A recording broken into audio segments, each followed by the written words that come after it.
Hello and welcome to Ham Nation, episode 529 for September 14th, 2022.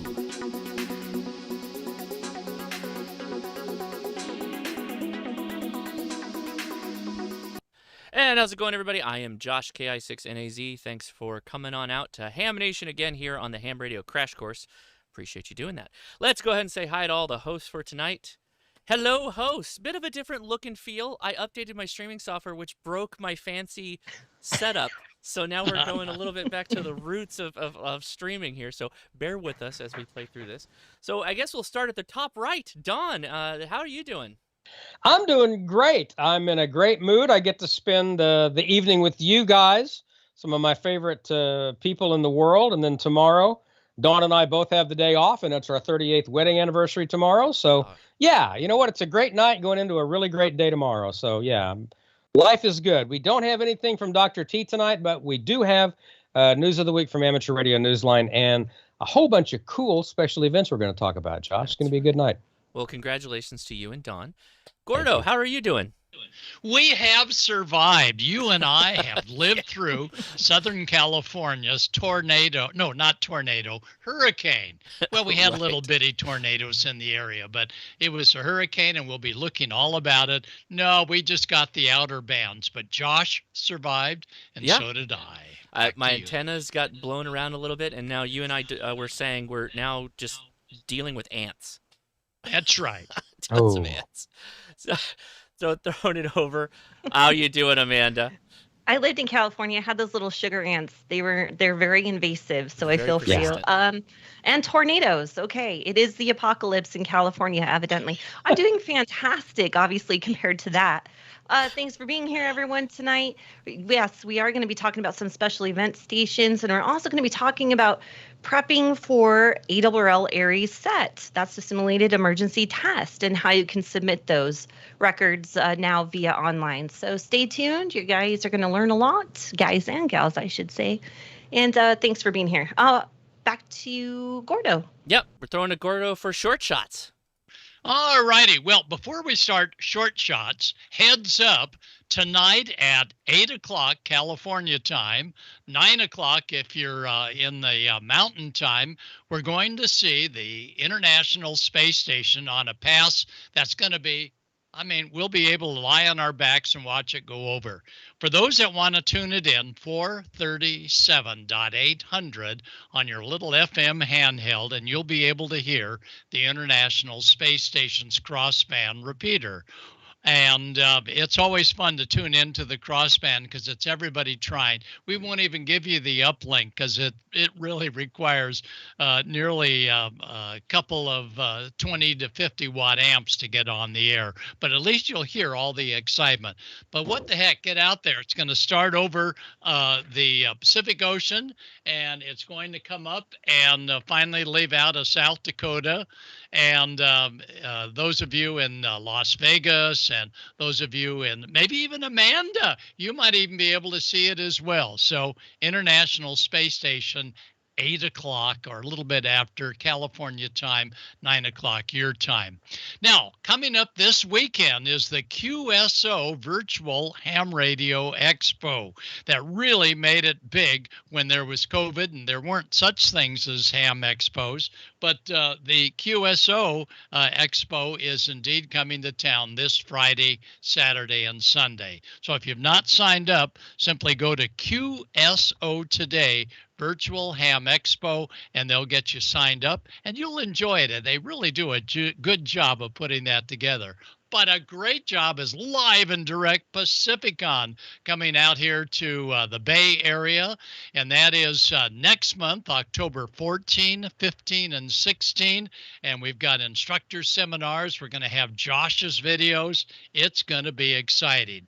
Well, the excitement was last week, and we told you 2 weeks ago we got a hurricane down south. Let's just see who has all the best hurricanes. So here we go. Well, we don't have them. Dawn, you get the award. There's one for you, Don. Oh, thanks. You know, we can look up these great hurricane shots by the NOAA.government.goes. The GOES website is able to give you some exciting shots, but when hurricanes come to town, you know it big time, and you folks get usually direct hits. Well, we didn't get a direct hit, but we knew it was coming. Hurricane K, it was moving up Baja California that you see off to the right. And as it got closer and closer, the bands began to come over Southern California on that Friday. And then Friday night, we knew things were really getting exciting because as Josh's antennas were dancing around as mine were, and we haven't had any kind of tropical storm hit Southern Cal since 1938. The year I was not born in, but a little after that. But anyway, 38 had it big time. And here is what was coming for us. We're at the top end of that green area.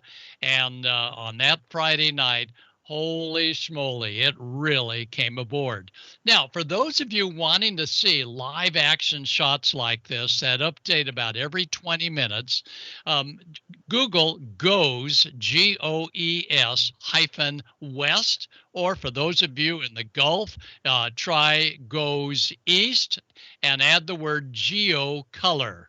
Now, it's a long address if you want to do it the slow way, but once you have it in your browser, you'll be able to see all of the activity in living color, www.star.nes.gov/goes/CONUS.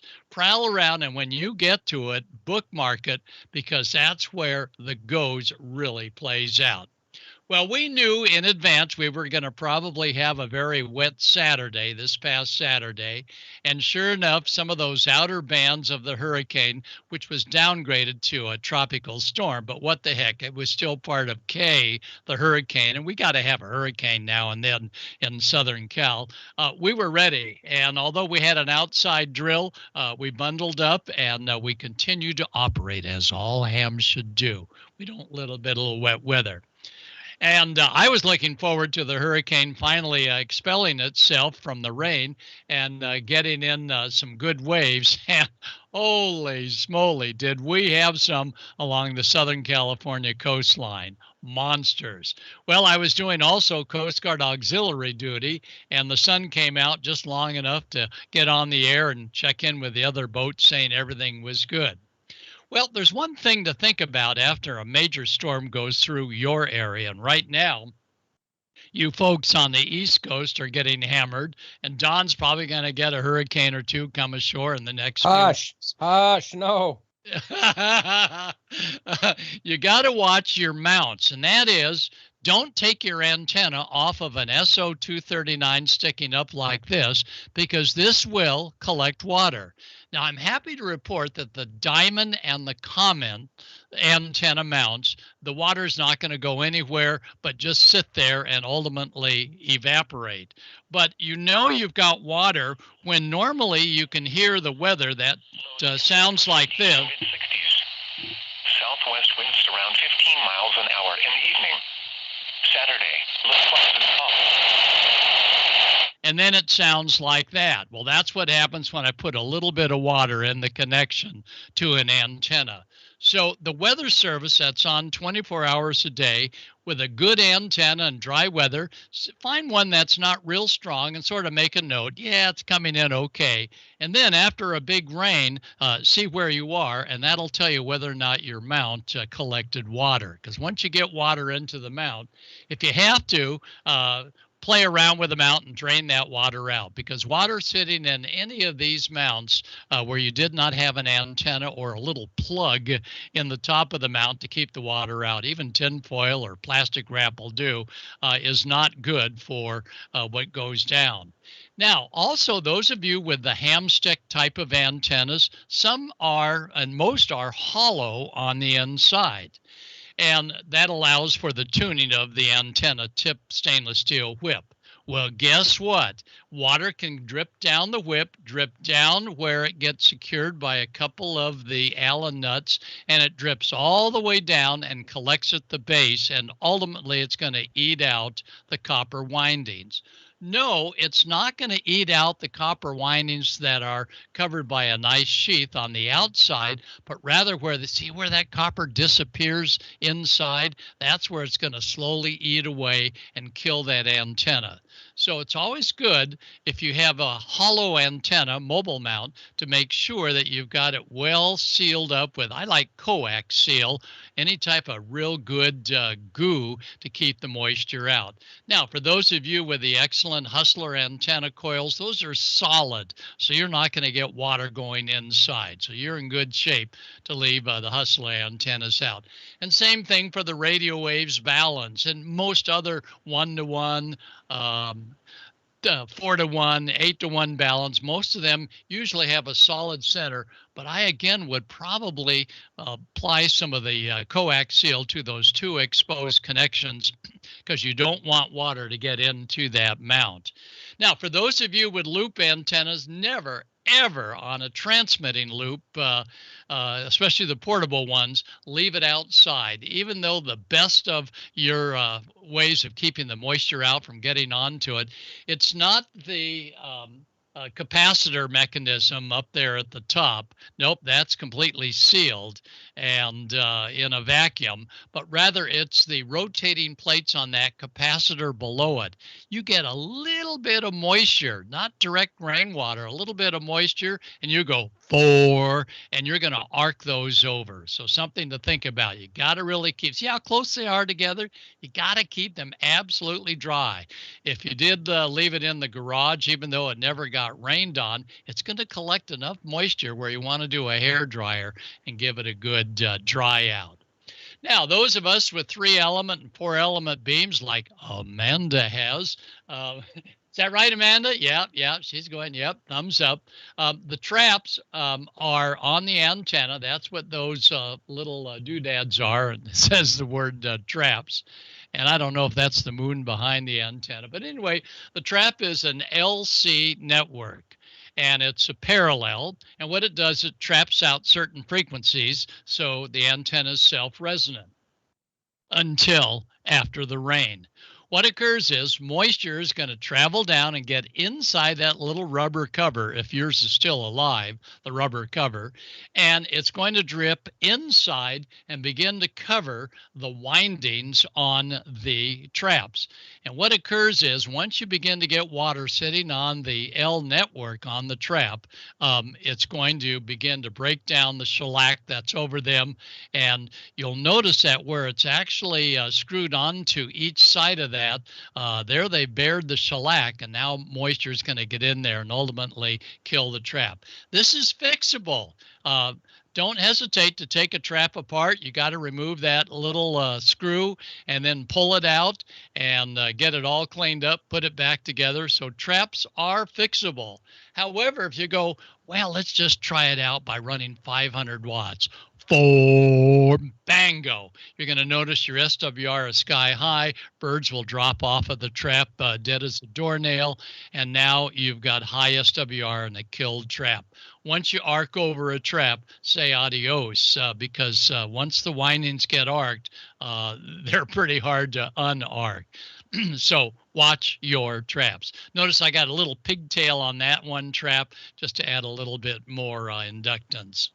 Now, for those of us with the VHF, UHF dual band collinear array antennas, if yours is just a single stick, you're in great shape. Just make sure that the feed point down in the bottom is nice and clear. And double check that if it's an older one that you don't have any cracks in the fiberglass. But this is just one stick. There's no sections in it, so you're going to probably be in good shape. However, if you have one like this and the trap was not sealed, if it is not a diamond and not a comet, but a alternate brand Me Too from overseas, they don't have quite the sealing techniques that comet and diamond have. And a good rainstorm like Hurricane K will get into that white fiberglass upper area. and it'll come back down and begin to migrate inside the antenna. If you've got the big 9 dB gain 3-section antenna, you've got you've got 2 opportunities, a 3 dB increase for about 110 dB decrease in capabilities once moisture gets in there. Because what occurs, the moisture is going to drip down from one of those connection points, that one right there. Oh, how can it drip down? Well, unscrew it. They're probably just finger tight. And take a look and see that the O-ring has properly been sealed up. And it's a modest O-ring that some of the Me Too antennas have. The Comet and the Diamond do a fabulous job, but I always like to even put goo in this whole section area to keep the moisture out from going down to what would be the left side of this antenna. And one way to check is unscrew and pull slightly out the white fiberglass and feel that little spongy area. If it's wet, that's not good. That should be dry as a bone after any rainstorm. So if it's wet, then you got to do this. Pour out the water, unscrew the antenna, and say goodbye, because once water gets down there to the connections at the very base of the antenna called gravity, it's killed, and there's usually no fixing of it. And logical looks at your coax. Not much coax these days has a green outer braid. Military coax actually years ago did have a braid that had some goo on it just to keep this from happening, but no, we haven't seen that coax for a long time. This is coax where the braid has now become waterlogged, and through capillary effect, your connection is over and out. And solar panels on a bright day are handling maybe 800 to 900 milliamps, just under an amp for each one of those panels. Double check that the fuse connection, this is the more professional one. Those are generally, and you can even see the red O-ring on there, they are generally weather resistant, not watertight.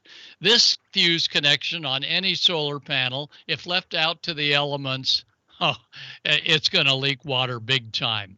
So if you find that your fuses look like this, ew, that's time to double check and probably have to replace the entire element. Oh yeah, on a good fuse, you can go ahead and clean it up with a little shining tool there for fingernails, a little fingernail file. But on a corroded fuse, it's probably history. And the one good thing about all hurricanes, and Josh and I both appreciate this, especially on high frequency, is that after a big rainstorm, it cleans off the insulators, and now your noise floor on 40 meters is manageable. And if we listen carefully on 40 to where Josh and I are located here in California, we could probably hear Amanda's 40-meter signal. Amanda, is that you, Amanda, coming through now with no noise? Roger, Gordo. You're 5 and 9 here in Colorado. Roger that. Amanda, over to you. I wish I'd never had any noise. That would be nice, really nice. Hey, real quick, you mentioned a lot of hurricanes, so I thought I would give this opportunity for Don. Don knows a lot about hurricanes. And you want to make any comments about what California just went through? They had it pretty light from what I looked at. I didn't really pay a whole lot of attention to it. We've had we've had nothing so far, which is great. I think it's only the 3rd August since the 50s, maybe the 30s since the 50s, I think that there wasn't anything, not a named storm in the Gulf. We now have Tropical Depression 7 off in the Atlantic. Will probably become Fiona before too much longer. We're watching that. We don't know where that's going to go. Yeah. But yeah, it didn't look like they had it ultra, but just those outer bands. I mean, those are manageable. That's just like a heavy thunderstorm down here. Hey, we had 3/4 of an inch. I mean, all at once. 3/4. Yeah, that caused a lot of flash flooding. We had we had 2.5, 3 inches in an hour not long ago. So yeah. Not within a month. And the other thing, Gordo, you guys go from like you have to unplug your electric vehicles to hunker down and put out your umbrellas. So anyhow, crazy times there, Wow. Gordo. Thanks for sharing everything with us. And those traps, do not ignore Gordo's advice at all. Do not ignore it. Everything I'm glad it wasn't is as true. Glad it wasn't as bad as it could have been for you guys down there. I do appreciate that the noise floor did indeed go down. I'll bet. So you noticed too, Josh, right? Oh yeah, absolutely. Wow. Yeah. All right. That's pretty cool. Okay, well, we're going to talk about some special event stations. We've got who remembers Bob coming on a year ago and talking about this? He showed us this awesome video talking about Route 66. He loves it. I know. It's one of his faves. It is. This week.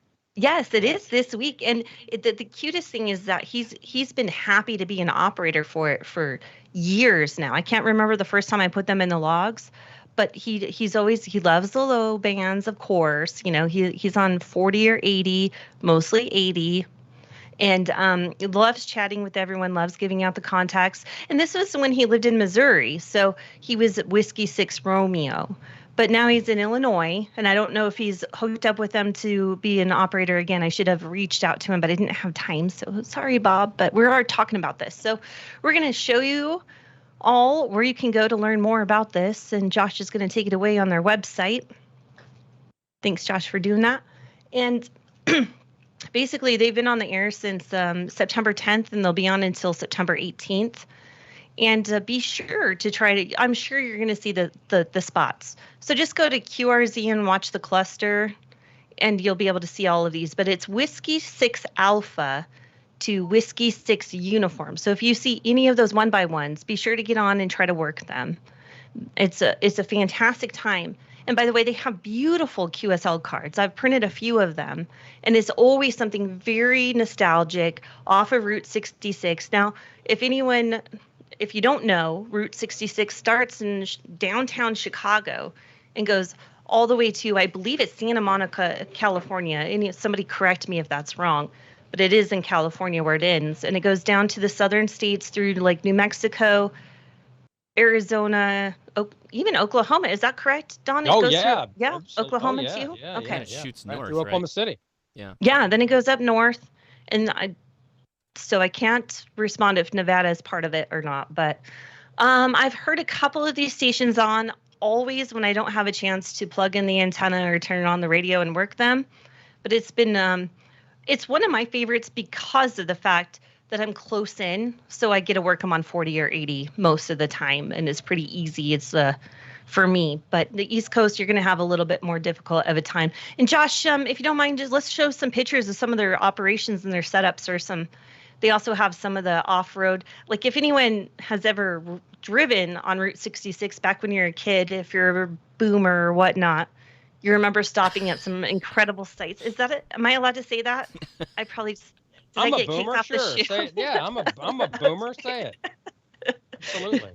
If I just got kicked off, I apologize. Anyhow, these are where you saw like largest rocking chair or world's largest standing Tyrannosaurus Rex or Brontosaurus. They had some pretty off the wall places to stop for the family to go check out, where you could always get good ice cream, I believe. But no, it's fun. Some of these guys are going out and they're doing portable setups, and as you can see, it's a blast for them for the whole week. And be out there, support them, send in for your QSL cards, and have fun with it. And I've never gotten a clean sweep on this. Chat room, you tell me if you've gotten a clean sweep on it, but I have not, ever. I definitely have not. Josh, have you worked it before? Have you put some of them in the logs? I have already, yeah, this year. And I've noticed, you're probably going to get to it, but it's pretty intense out there on the bands trying to make those contacts, isn't it? It is, and it's just like, like the 4th of July, the 13 colonies. So the bands get very crowded at the same time. So it is pretty cutthroat. And again, the 7 days only to get these in the logs. So you're working hard, and they're working to keep their spots. And a lot of people have nets that typically run in those locations, and they get ran off, and then they switch operators, those kind of things. Oh, and one person saying, I only need 6 more stations for Route 66. You got 4 days, bro. You're going to get it, Rice. And I'm done clean sweep. Well, maybe that means that you have done the clean sweep. Anyhow, it is a fun time, and they're on everything, I'm telling you. And in fact, Bob would probably have moved to AM just so you would have fun to make another contact with Whiskey 6 Romeo. So check out all their QRZ pages. They have a lot of interesting photos on their individual pages. And that's all I've got for that one. Wait, there's more. We have more special events. So we've got Kilo 4, Mike India Alpha, operating the same time, so they're also battling for the same frequencies and operating places, but this one is pretty near and dear to everybody, of course. This is a special event for missing in action and POWs, and Kevin, our 40-meter net control, is one of the special ops for this, so he wanted to make sure that we knew about it. So there you go, everyone. And Josh, I am so sorry, but I can't see the text on your page. Oh, absolutely. So I sorry. can't. Yep. I can't. No, I mean, like, I just would. It's not in focus. It's too far away. I'm too old. I can't see that far away. I can't see if there are any specialty, if they're on phone, CW, digital, all the above, or if they have a preferred frequency that they would like to be on, or where you can find them. Yeah, so they will be operating on single sideband, CW, and FT8 from September 10th through the 18th. I am not seeing a listing of bands. Let me see if we can scroll through here a little bit. Looks like some pretty cool QSL cards. Look at those cards. Those are amazing cards. You definitely want to put that in your collection. I gotta hunt that one for sure. Yeah, same here. Yeah, let me make sure I'm not missing anything here. Kev, if you're on chat, just put that out there. If you're on a preferred frequency on anything, I don't see them, but it doesn't say which band specifically. Well, you know. Look for the them. spots. Look for the Exactly. spots. Mm-hmm. That's where we find all of our special event stations, isn't it? Yeah, for sure. Yeah. All bands, all modes, Kevin Young says. Okay, thank you, Kev. So be on the lookout for the spots. Use your spotting systems if you have those. Or DX what do you Summit's use, a good one. Amanda? Because I'm lazy, I use 2 because I want to make sure I have a fill-in. So I want to be able to do it band specific. So I go to my HRD, my free HRD software, and I will follow it by band, or I will just go to QRZ to see what else is going on. And that kind of just fills you in a little bit. Like, I don't actually know if QRZ has all of the spots or not, but it seems like it jumps through some of them. Mm-hmm. So that way I can see, oh, maybe I should be on 15 because I see that's where all the spots are happening right now. So evidently 20 is dead and 15 is happening. So I use 2 at the same time. I like DX Summit. Yeah. Because you can search by call sign, and that way you can see whatever band they're on. It'll pop up by individual call sign. Mm-hmm. You can filter down by bands or whatever. But yeah, dxsummit.fi. That's a good one. Yeah. Great one. Yeah. Josh, what about you? Clublog. I use Clublog a lot. Okay. I also use the N3FJP logger, and that has spots on the bottom. I use that often because I'll just have the logger up when I'm making contacts with people, and then you can have it connected to your radio, and then you just click. It's really lazy. You just click where the spot is, and it goes and slides you right over there. That's what what I you're do with for. HRD. Yeah. Just double click and. I think eham.net has a spotting thing too. Gordo, do you use a spotting software? I use my hand on the big dial, and I just tune around. Of course. So if everybody complaining that there's no chat, I don't know what's going on, but just chalk it up to the update that I put in. So sorry about that. All these things broke, of course, right, going live. But continue with the comment on the spot. Sorry about that. Oh, no.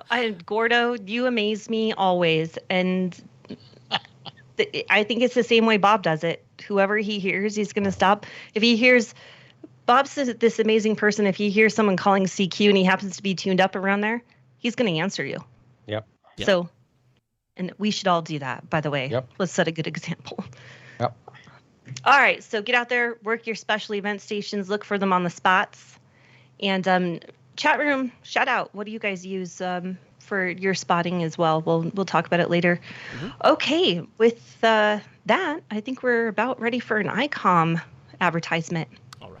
Keep your competitive contesting edge with Icom. Icom's high-powered base stations cut through pileups, letting you work the bands and record those contacts. Contest from the comfort of your home or remotely with the RSBA One app. Heard it, worked it, logged it. The IC7300 is a high-performance, innovative HF transceiver with a compact design that will far exceed your expectations. This innovative HF transceiver digitizes RF before various receiver stages, reducing inherent noise in different IF stages. The IC7300 changed the way entry-level HF is designed. RF direct sampling, 15 discrete bandpass filters, large 4.3-inch color touchscreen, real-time spectrum scope, and SD memory card slot. The real HF fun starts here. Create your own band opening with the IC9700. This transceiver brings direct sampling to the UHF-VHF weak signal world. This all-mode transceiver is loaded with innovative features that are sure to keep you busy. Faster processors, higher input gain, higher display resolution, and a cleaner signal. 4.3-inch color touchscreen TFT LCD, real-time high-speed spectrum scope, and waterfall display. Smooth satellite operation with 99 satellite channels, dual watch operation, and full duplex operation in satellite mode. Icom's IC7610 is the SDR every ham wants. This high-performance SDR can pick out faint signals in the presence of stronger adjacent signals. The Icom 7610 is a direct sampling, software-defined radio that has changed the world's definition of an SDR transceiver. RF direct sampling system, 110 RMDR, independent dual receiver, dual digicell. Icom's IC7851 gives you a new window into the RF world and is HF excellence unparalleled. With faster processors, higher input gain, higher display resolution, and a cleaner signal, it's truly the pinnacle of HF perfection. Dual receivers, digital IF filters, memory keyer, digital voice recorder, high-resolution spectrum waterfall display, enhanced PC connectivity, and SD memory card slot. Learn more about all these great Icom radios at icomamerica.com/amateur. All right. Big thank you to Icom for sponsoring Ham Nation here on the Ham Radio Crash Course. We really appreciate it. Every month, they give away a radio. And to be entered into that giveaway, all you got to do is click that little Enter Now button. It's live right now. Link is in the description at icomamerica.com/Ham Nation. Every month, along with the giveaway, they pick 3 winners for a swag pack giveaway, which includes things like shirts, hats, drawstring bags, and, whatever random things they put in there. And they give that away. That adds you to the list for the radio giveaway. And the winners for this show, which they do, not once a week, once every time we go live, they pick a swag pack winner. Anthony M. K6YW, Colin L. KN6UPJ, and Corey F. AF7CF. Well, thank you very much again, Icom. Appreciate all the support. We're going to Don. How's it going, Don? Lost you there. I think you're muted. Yeah, I am. I'm muted. There we go. Hurricane. Must have been a hurricane. That's what it was. It blew my microphone, right? It was just, it blew the mouse over and clicked the button. And wow. Meteorological wonder. Anyway, as I was saying, congratulations to the swag winners and good luck on the radio. But kind of, I don't know, I was just sitting here thinking, I take for granted that everybody knows about Amateur Radio Newsline. Well, we have new hams tuning in every show, and new people coming to the hobby that maybe have no idea what Bill Pasternak, WA6ITF, the guy that there we go, that has that call sign right there, silent key now, started this news and bulletin service back over 40 years ago now, and with very few exceptions, right around the time of his passing, did we miss a few weeks. That's the only time, was after he died and we were trying to put the pieces back together. Well, we're back to a weekly weekly newscast, arrnewsline.org. So tune in. It's probably on a repeater near you as well, but you can listen to it online or on a repeater near you or a bulletin station. So we also, besides doing about a 20-minute or so audio newscast every week, we also do a headline report here for Ham Nation. And so why don't we go ahead and do that now? Here are the Amateur Radio Newsline headlines for Ham Nation for the week. From Amateur Radio Newsline Report, number 2341, this is Ham Nation headlines for Wednesday, September 14th, 2022. Our top story comes to us from space. Radio waves have transmitted something remarkable to astronomers here on Earth. Long-awaited imagery from outside our solar system.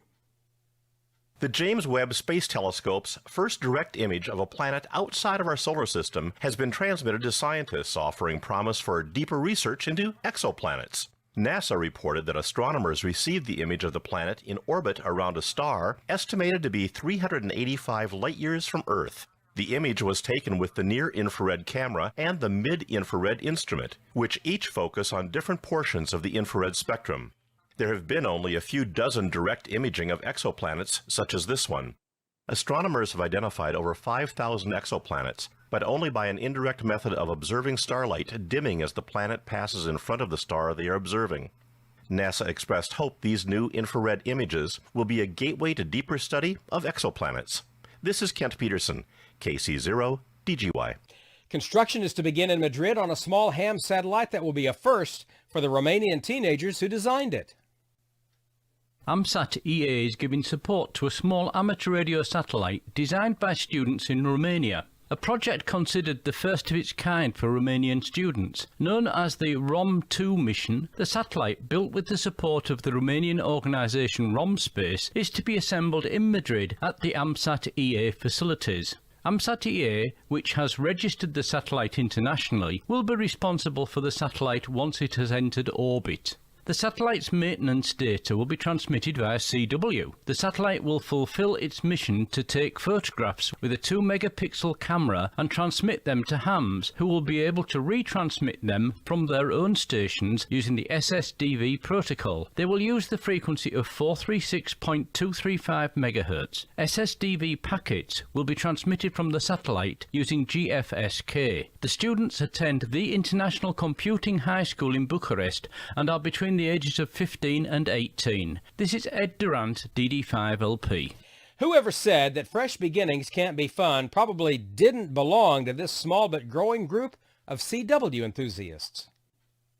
You don't have to live in the state of Connecticut to be a member of the Connecticut CW Club. But yes, it helps if you enjoy sending and receiving Morse code. Members are going to get that chance in a big way this month. The club is having its inaugural CW contest starting on September 17th at 1200 UTC and ending September 18th at the same time. To participate and qualify for a certificate, you need to join the club, and membership is free. Members have already signed up from North Carolina, California, Arkansas, New Hampshire, and yes, Connecticut. Operators who have the 3 highest scores and the operator who makes the longest distance QSO will receive certificates. According to its website, the club has other goals too, sharing portable operations including SOTA and POTA, having bi-weekly social meetups, and teaching newcomers the ins and outs of CW. The group's meetings are held in person and using Zoom, so members who don't live locally can still attend. See the website ctcw.club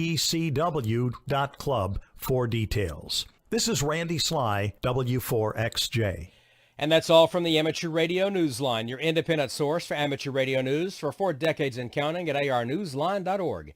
With Kent Peterson, KC0DGY, Ed Durant, DD5LP, Randy Sly, W4XJ, Karen Eve Murray, KD2GUT at the news desk in New York, and our news team across the globe, I'm Don Wilbanks, AE5DW.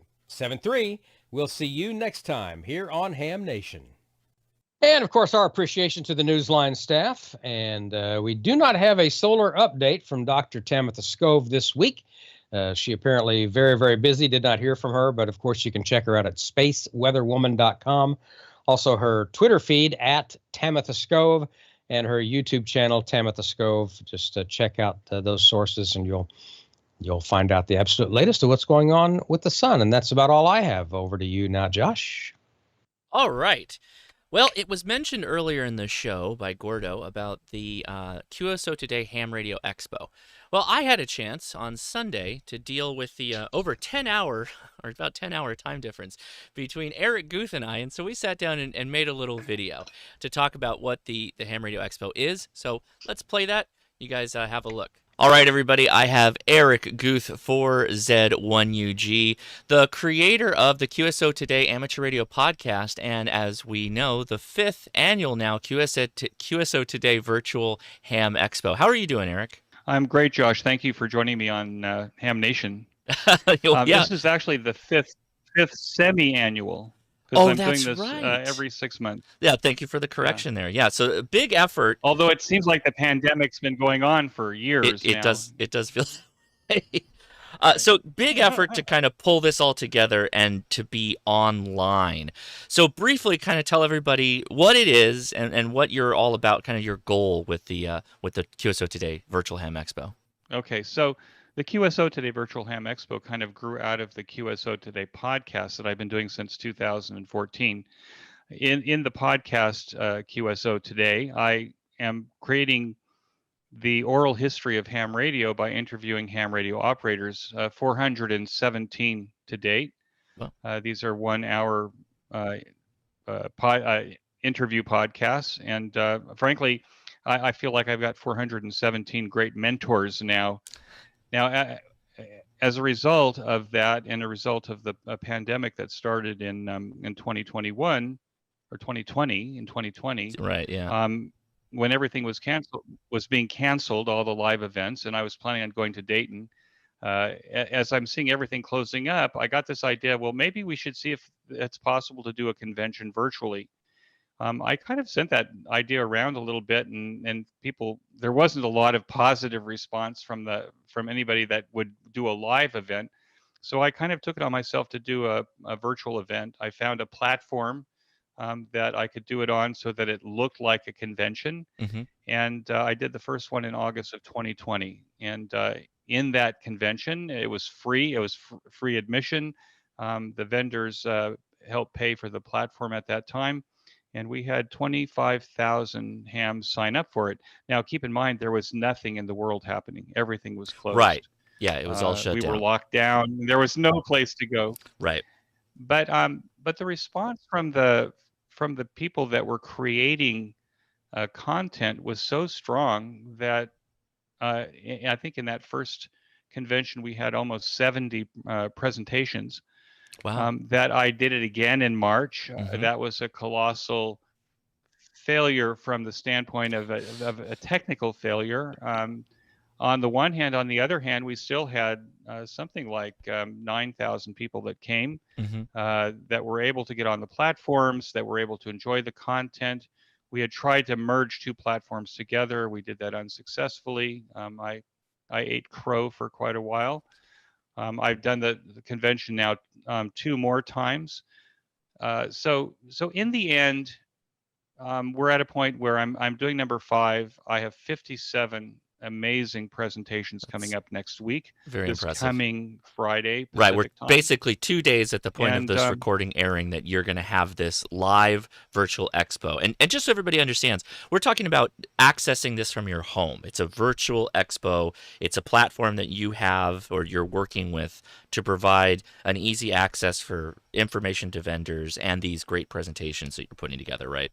That's right. Now, admittedly, the exhibit hall, thankfully, Flex Radio is the platinum sponsor of the event, and they have a very strong presence. Bigali Keys there. There's a number, but not a large number of other commercial sponsors. We're partners with the ARRL, so this is an ARRL sanctioned event. Oh, that's great. But what we have that's our strength is we have 57 amazing presentations.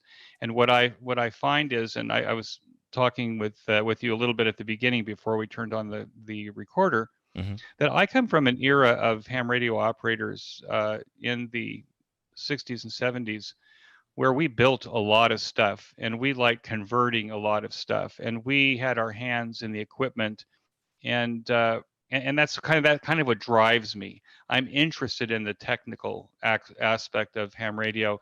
I'm interested in how that technical aspect of ham radio has, through the podcast, has bled into the space industry. Most of the engineers at JPL are ham radio operators. They put Voyager spacecraft out into space. We send men to the moon. Ham radio operators, because of our technical prowess, are involved in every single aspect of our technology life. There's Eric Anderson at the convention who's in the PrepCom booth. If you listen to his QSO Today podcast, you'll find that he's the inventor of the cameras that are in just about everybody's iPhone and Android phone. So, wow. Okay. Yeah. Fantastic. So there's a ham radio operator that that has had a huge impact on the technology that we now carry around in our pockets. So what drives me then is that I think the QSO Today Virtual Ham Expo, even though it seems that live conventions are back, and thank God for that, and tailgate parties are back, thank God for that. Right. But there isn't a venue on the planet that has this kind of content for people who want to kind of touch their imagination to see what they could do in their ham shack. And that imagination is being touched by people who are doing it in ham radio, who know how to do it. They have the expertise, and they are so willing to share what they're learning and what they've learned and how they're doing it with all of us, that I think that this is what makes the Expo unique. Yeah, and I think you should reiterate here, how many presentations again? I'm going to pull the website up while you start talking about that. So how many presentations do you have for this Expo? 57. Wow, 57. In fact, I even got a new one last night from a young man in Bosnia, and it'll be up there. Yeah, so look at all the list of presentations that you have lined up, and I think you said it again really well before we hit the record button. The largest Hamvention, right? They got a ton of great talks, but they don't have near 56 talks, and these are all talks that you can easily access while you're attending the event, right? And I believe it goes a little bit That's longer. right. How long can you access these talks if you attend the Expo? Okay, so the way this works is that the first time you see these events is when they're scheduled to go live, and we have the presenter, online with his presentation and a moderator, and then they can take question and answers. And we're using Restream technology, which I'm sure most of the YouTubers know about. Oh yeah. But essentially, we can bring people who are questioning either onto the stage and let them ask their question, or they can ask the question in chat, and we make sure that the moderators repeat those questions that are written, so that if we have blind people or vision impaired people that are listening to these presentations, they hear the questions as well as the answers. So the idea is that we want it to be easily accessible from everybody.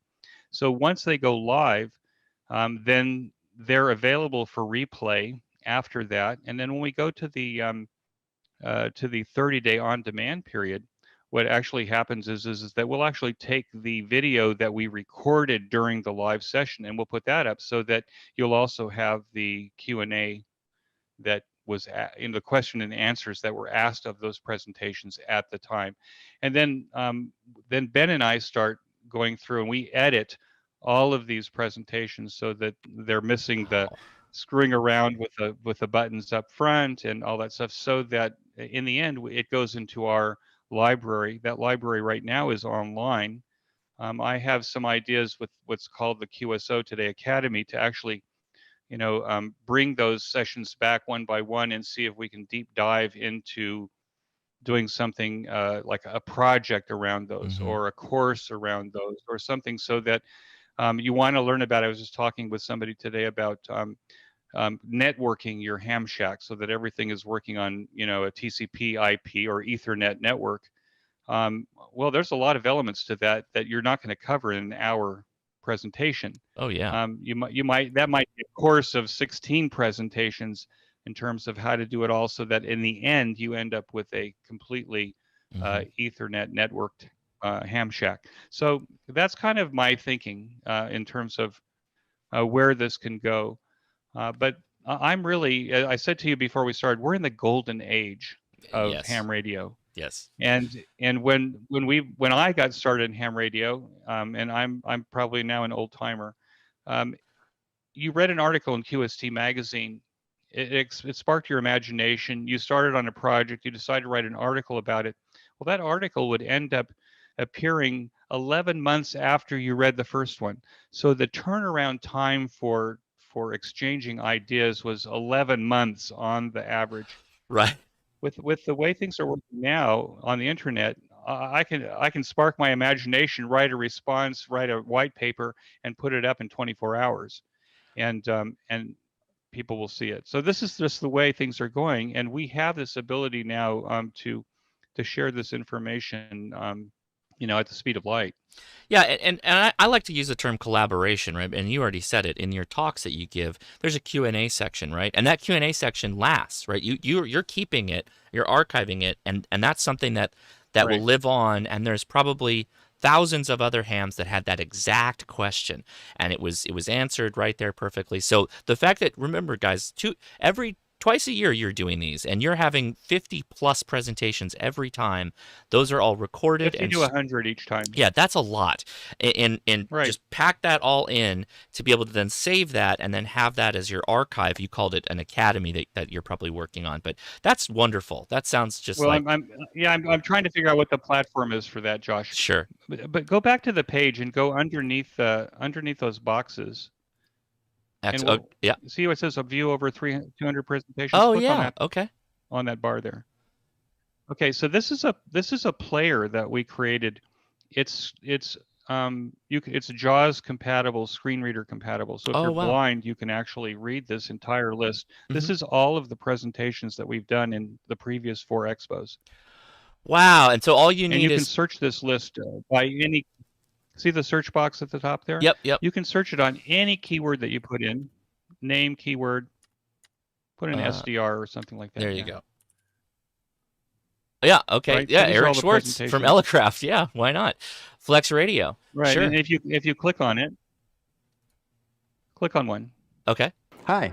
There's Oh, wow. Schwartz, WA6HHQ. Okay, now the player is also keyboard controllable. Okay. So you can skip up a minute, you can skip back a minute, skip up 10 seconds. Oh yeah, I'm using the arrow keyboard. keys. Yeah. So very good. That's right. Now I notice that I'm not logged in or anything like that, and I'm accessing this. So the $10 fee to join the expo, is that just to see them? What's that? What was that? I'm being very generous. Right now. I get I'm being maybe very generous right now. Yeah, so it's $10 to attend the expo. That's the right? archive. That's the archive. But so if you want to see the new hotness for the upcoming expo, you have to if you want to attend live, basically, you need to pay the $10 for the upcoming event or every time. Yeah, you buy a ticket. But your archive, you kind of don't know what you're doing with that yet. Right now, it's free to access, but that could change, right? Right now it's free to access, but it's as I've said in other places, we got kicked off of YouTube, so I have no reason why, and no understanding why, and nobody will talk to me. So we're hosted on Vimeo. Vimeo is $1,300 a year to hold these videos. Okay. So I got to figure out how to keep them there because I don't know where else to host them. Right. Where I have the capability that we have with it, but that's okay. The other thing is we're using a product called QSO Space for video lounges. Okay. And that will allow us to actually have eyeball QSOs with people. And do you want me to show you what that looks like? Yeah, if you got a couple of minutes left here, so let's take a look. So these are QSO Space lounges. Mm-hmm. This is what it looks like when you enter the lobby. It's like Habbo Hotel. and they look like rooms. So here's my lounge, and I'll show it to you. We have the 3YOJ Bouvet DXpedition team for 2023 coming. It's a snow. And, it's a snow. It's all So snowy. I gave them. It's all snowy, and so there's chairs around the campfires. So I'm building this right now for them. Nice. So it'll be done by the end of the week. But there's a barbecue. Okay. And some Good. campfires. But ARDC has a lounge. Flex Radio has a classroom. Now, what's interesting about these is we could go into. I'll go into my lounge, which is right here. So I click on it here, and I'm in my lounge. Now, what's interesting is on the right here, there's a map, and the map shows the whole lounge. Now, I'll be sitting up here in this seating area here, and if all I have to do with the map is if I click on a chair, then I'll go to that place, and you see there's a circle around me. That's a sound circle. Okay. You know, Okay. So it's like conversation in that my you can circle can hear me. That's okay. right. However, around each seating area, there's actually now a sound wall. So it doesn't matter where you are in the square, you'll hear everybody the same. And if I was standing outside of this area, I would not be able to hear the conversation around these chairs. Okay. I would hear the conversation if somebody was next to me. There's 6. This is just my lounge. There's 6 seating areas where people can have 6 different private conversations. These rooms will hold as many people as we allow, and this is how people will can have conversations. One of the things that I saw you at the Dayton Hamvention. One of the things that that we go to Hamvention for is not only to meet the people that we know, but to meet the people that we don't know. Right. Right. Absolutely. And these lounges give you an opportunity because you'll see faces. You can mouse over their little icon and get their name, so you can actually see who's in the room. The Kumo space allows us to find people in other rooms, even if we're not in the same room. So if I'm looking for you and you happen to be in, I'll find you and I can send you a message and say, "Oh, let's meet in the QSO Today Eyeball QSO Lounge and have a virtual drink." So all of that's possible. It's possible to meet new people. It's possible to meet with your friends, and you can do it without ever leaving your home and paying for expensive gasoline or risking getting the latest virus that's going around. Plane tickets are very expensive, and hotel rooms cost a lot to go to all these hamfests. So amazing. This is $10, and you can right see now, 50 plus presentations, right? Well, that's Eric, exactly right. I think I think it's great. I've attended multiple times. The only times I can't attend is like when I'm out of town, and this weekend happens to be busy for me. But I'm going to try and get there a couple of hours at least to see some of the presentations. But I love the archive idea. 30-day on-demand period. Yeah, so there you go. That's really the big value, is that you can always go back if you're kind of like me. I always like to be there for the Q&As, but sometimes just being able to see the talk is often more important than, being there at the moment, which is really handy. So link is in the description for the video, but you can find it at QSO Today, hamexpo.com for more information. And Eric Guth, thanks so much for being on Ham Nation.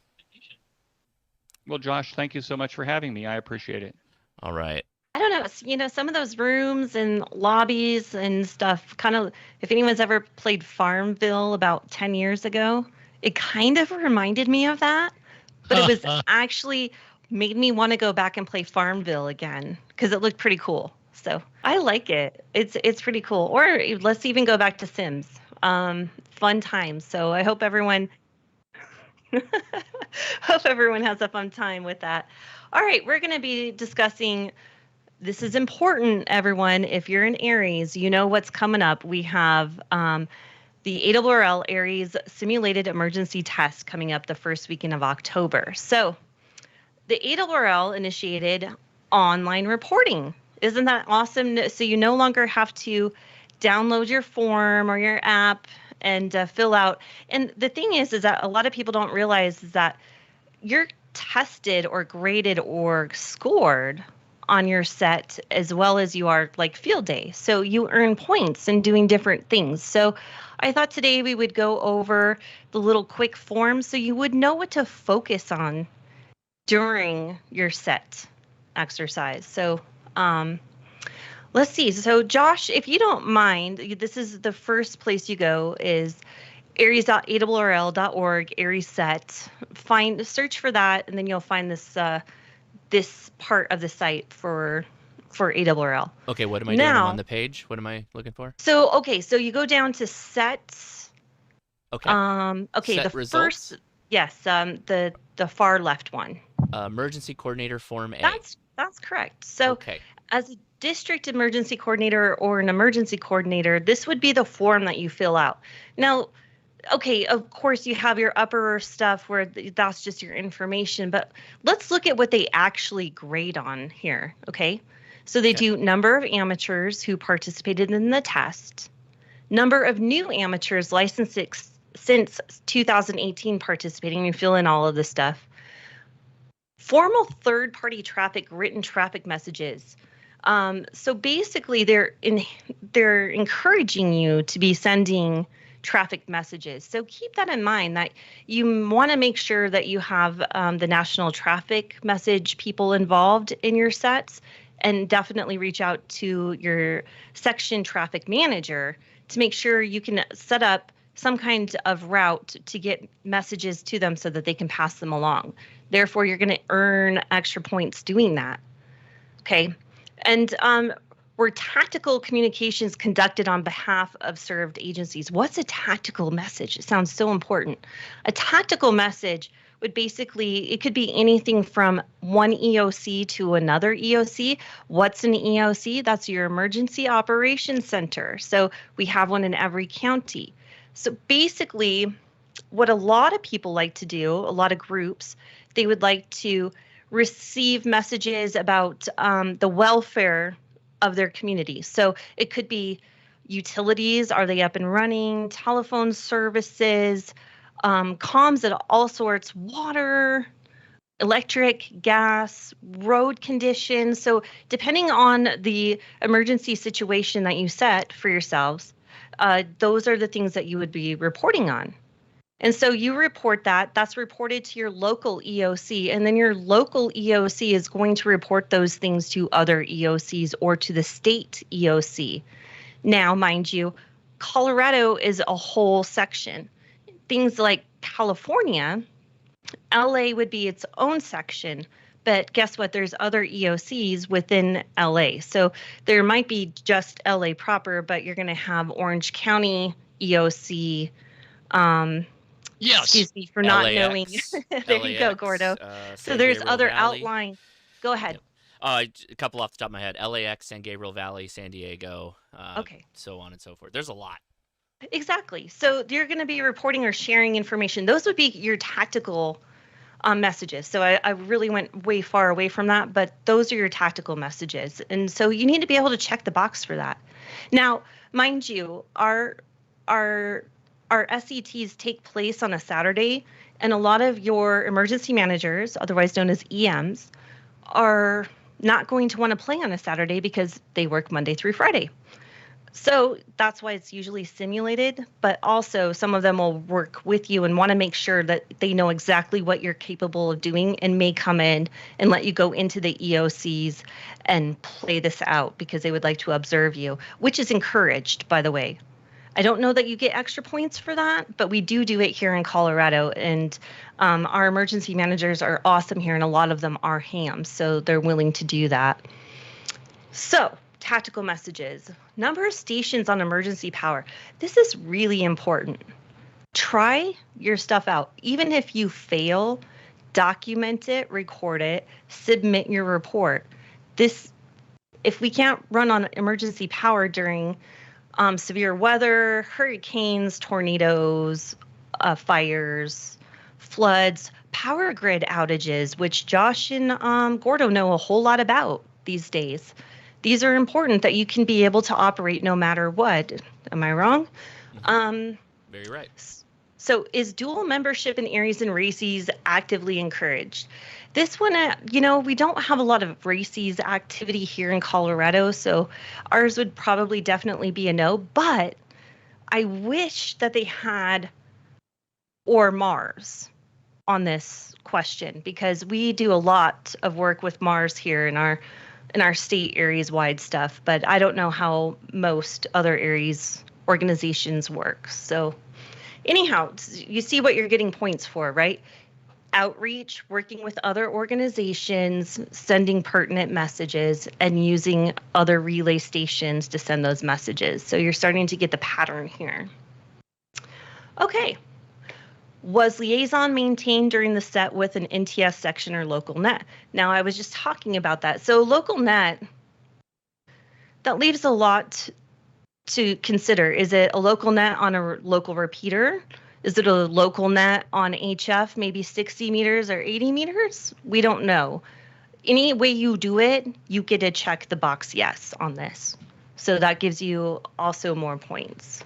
Were digital modes utilized at any time during this exercise? Okay, when they talk digital, they're not talking FT8. You're not trying to talk to El Salvador or anything like that. We're talking WinLink messages. So that's your digital part of this. And hopefully everyone is including WinLink in their set or any other kind of emergency communications that's required. Always have that set up and in place if possible. Now, when you have power outages and you can't charge your laptop and you can't send those messages, that's obviously impossible. So look at all of those situations, but always be able to send those WinLink messages if need be. And then number of different agencies for which communications were handled. This is a great one, but it's usually pretty limited, again, because we do these on Saturdays. So you're not going to be, unless you have them actively involved. Even an agency like Search and Rescue would count for this. So if Search and Rescue is out looking for stranded people during a flash flood, those kind of things, if you're sending messages for them, that's another agency. And if you can get them involved in this exercise, kudos to you, and it's going to help you out a lot, give you a lot of extra practice and exercise material there. Was a press release submitted? This is interesting because a lot of people don't think about having their PIOs or their public information coordinator involved. And it's very, very, very important because nobody wants to hear more. It's just like your press releases for field day. Nobody wants to hear more than your community that they can rely on you.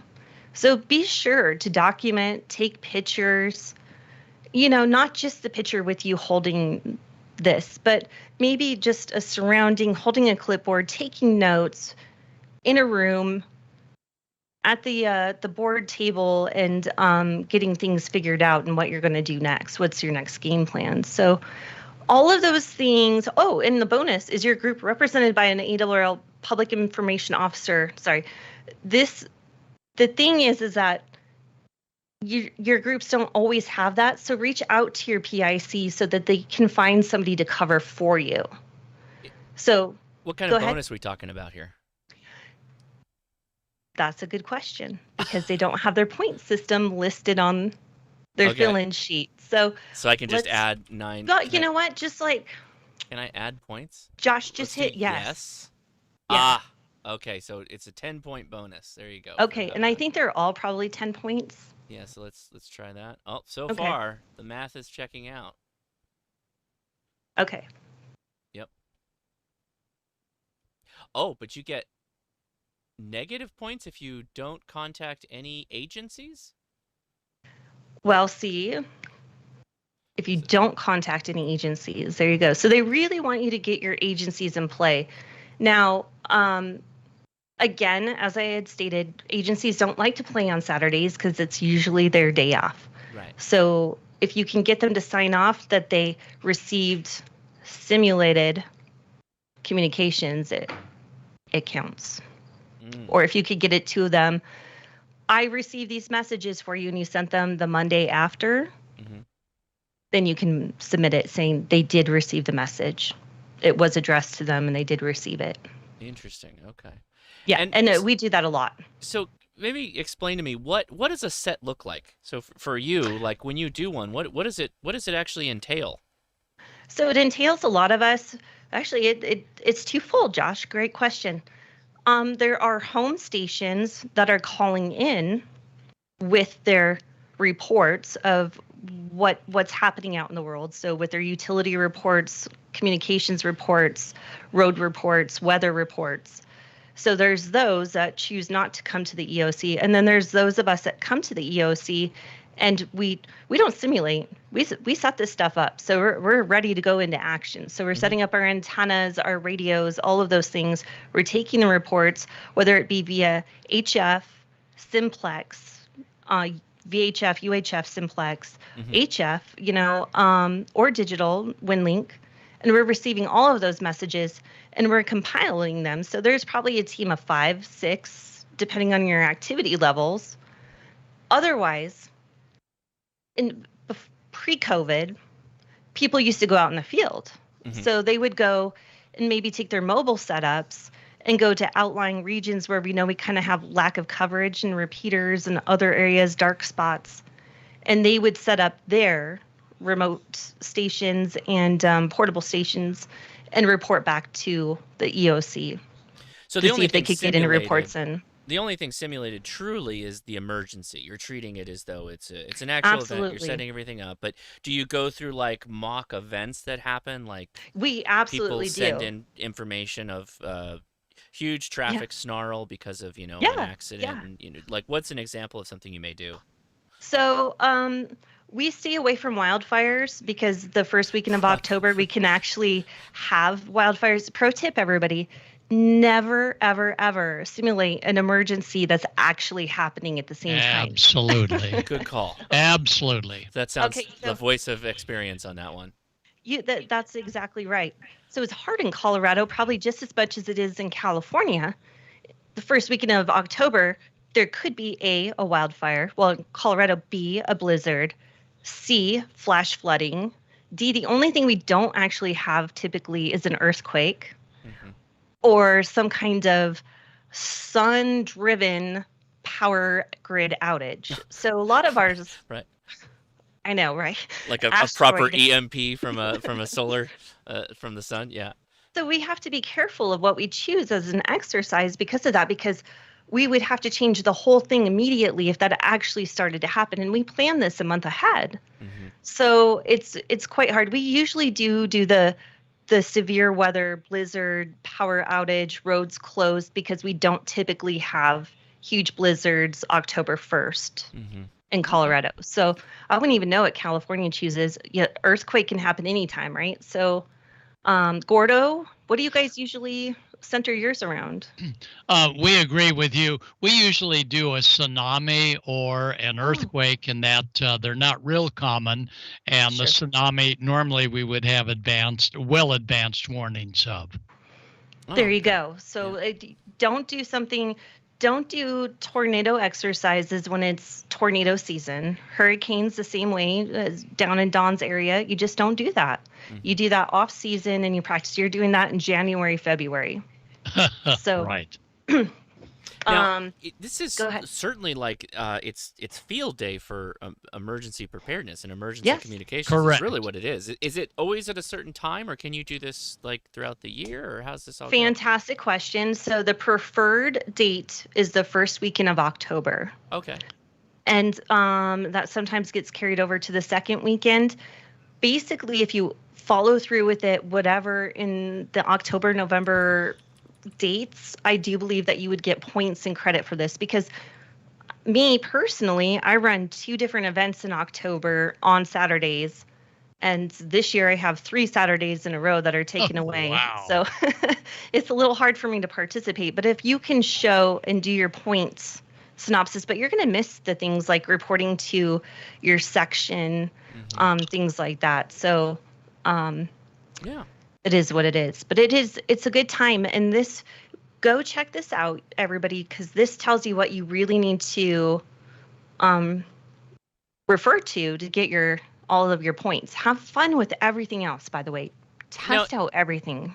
Obviously, if someone is hearing this for the first time, for everybody that's on the panel here, hearing this for the first time that's watching, and they're like, I want to do this, but I literally know nowhere to go. Who do I talk to? What do I do? I want to do this the first week in October. How do I make it happen? That's a fantastic question as well. And you need to reach out to your ARRL EC. Emergency coordinator? EC? Yes, sorry, I always do that too, don't I? I want to remember myself, so that's why I was asking. You do need to become an ARRL member, but guess what? With like local reporting on air, we will take reports from anyone. We want those extra reports. That gives us extra traffic to practice with, things like that. So anyone's really allowed, as long as you have those band privileges, to give us those reports. We'll take them. And the same on your local repeaters, but try not to use only repeaters that have guaranteed backup power, whether it be solar or battery, wind, whatever, those kind of things. Excellent. I'll drop some links in the description here, obviously for the set info, but then also I believe there's an easy way to find who your local ARRL's ECs are, at least I believe the local so. group /state/region that you're in. So I'll drop that as well, so you guys can look that up. But you can always just pull up the ARRL ARRL site for more information to find out what your local chapter. Do you call yourselves chapters? What do you call yourselves? How does that work? Districts. We're districts. Yeah. Okay. Very good. And you guys, I just became section manager, okay? July 1st. So I'm learning all of these links and telling you where to go to become part of it. But hopefully everyone participates. And if anyone has any questions about planning or anything, always reach out to me, because I'm a wealth of knowledge, not put on the spot. Right. Well, send it in email form, right? And then you can make sure you get time to get back to him. So, oh man, that was great. Thank you for sharing that. I think this is really cool. I'd like to actually do a video of this. I got to go. I believe I am fully a member of the LAX ARRL's team. So I got to see what's going on with this, if they're doing something or not. Otherwise, I may have to go tag along with Gordo, whatever he's up to. Yeah. Yep. Gordo, what are you doing? Or can you give out? We're going to be at the Huntington Beach Air Show, simultaneously tying in a different incident than an aircraft incident for our ARRL's set. Wow. Okay. That sounds like a lot of fun, actually. That sounds like fun just to go to the air show. But I would also like to play or be involved with some radio action too. So interesting. Okay. Excellent. Well, thank you for sharing that. I appreciate that. Of course. I think that pretty much wraps up the show for us tonight. It does. It's been an amazing night. And so let's go over some nets. Let's find Steve on 14268 or thereabouts. Kevin, he said he was back down to 7192. We've got D-Star going on 14 Charlie and DMR on 31012. So be sure to thank you so much, you Net Controls. You do an awesome job. We're just amazed by you. And join in on those nets, you guys, and have a good time. Join us September 28th. Right. We don't have any topics yet. Well, we might be talking about PacificCon. Maybe I'll get Randy in there, and we'll have a good time. Yeah. And tonight, 40 minutes away, get your handheld radio ready. Remember, 438.1 or 437.800 is the key frequency, but 437.810 to first hear it as it's coming towards you, and then go to 805, and then 437.800, and then keep going down every 5 kilohertz. So remember to hear the International Space Station in about 35 minutes from now, 437.810 as it's coming up, and then keep reducing due to Doppler shift as it's getting further overhead, and right overhead, 437.800, you're going to hear it loud and clear. It's going to be a busy pass. Fantastic. Yeah, 40 minutes from now. Yeah. Don, anything you want to mention? Nope, I think that'll do it for us. Just always a good time here on Ham Nation. Always interesting stuff, and I'm just happy to be here. All right. Thank you, Don. Okay, well, thank you everybody for watching, and it will give you a big 73 and play you out with some music. So 73, all. See ya. 7-3. Gosh, Eric was great. Yeah, I noticed no internet lag. Very little, anyway. No, his fantastic. Film was beautiful.